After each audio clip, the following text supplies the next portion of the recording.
Hello and welcome to Al Jazeera. I'm Tom McRae with special coverage of the funeral of Hamas political leader Ismail Haniyeh, which is about to get underway in Doha's Imam al-Wahhab Mosque shortly. Now, these are live shots from inside the mosque. Haniyeh was killed in an explosion in Tehran on Wednesday. Hamas and Iran have both said there will be consequences for the assassination.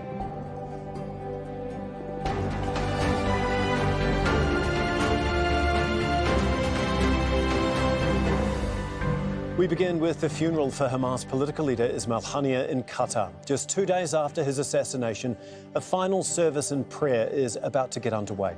Mourners have gathered at the Imam al-Wahhab Mosque here in Doha. Representatives from right across the Middle East and the wider region are expected to attend. Haniyeh was assassinated in Tehran on Wednesday. We have a team of correspondents covering the story right around the region. Hani Mahmoud is in Gaza, Noor O'Day in Ramallah, Dorsa Jabari is in Tehran. Imran Khan is joining us here on the set.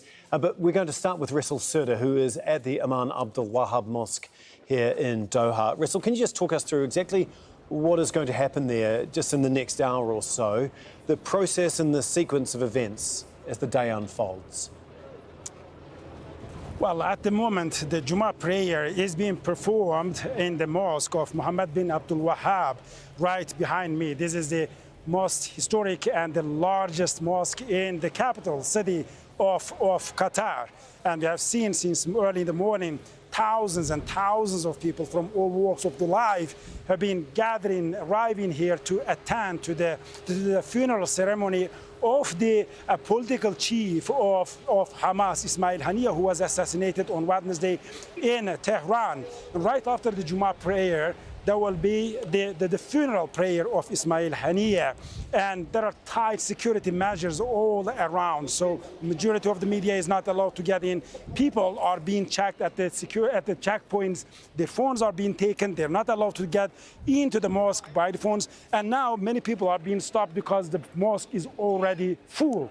The security measures are extreme because there are going to be dozens and dozens of the state dignitaries all around the world, but particularly from the Islamic countries. So we know that there are heads of the parliaments, the foreign ministers, the vice presidents, including the prime ministers, are going to be here. And several NGOs representatives are also here. But beside that, there are the leaders of the Islamic resistance factions of the Palestine as well. They're going to be here, including Fatah and Islamic Jihad.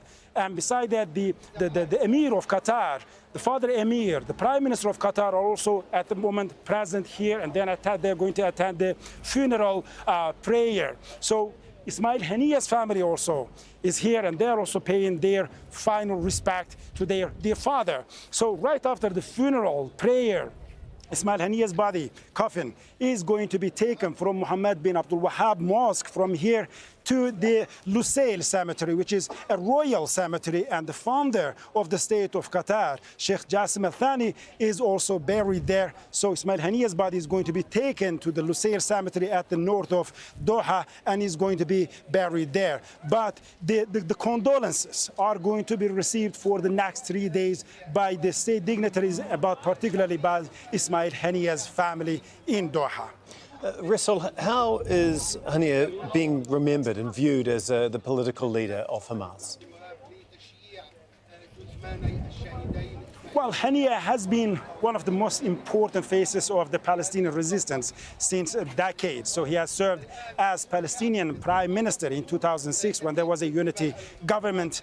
And then he continued to be the head of Hamas until he was replaced by Yahya Sinwar in 2017. Then in 2017, he has moved to Doha and became the political bureau chief of Hamas. And since then, we have seen that he has been one of the prominent faces, prominent figure of Hamas, leading the negotiations in the case of the crisis. And he was also a prominent figure in the ongoing negotiations with Israelis, with Americans, and with the Egyptians and the Qataris, as Qatar is one of the main mediators that are hosting the negotiations here. But now, Ismail Haniyeh, that one of the key negotiators, is assassinated. He's gone. And of course, the question from now on, who are going to to be the representative of Hamas that are going to attend in these negotiation efforts. And of course, for Hamas, it's a huge blow because, as I said, Haniyeh has been one of the core elements of the organization,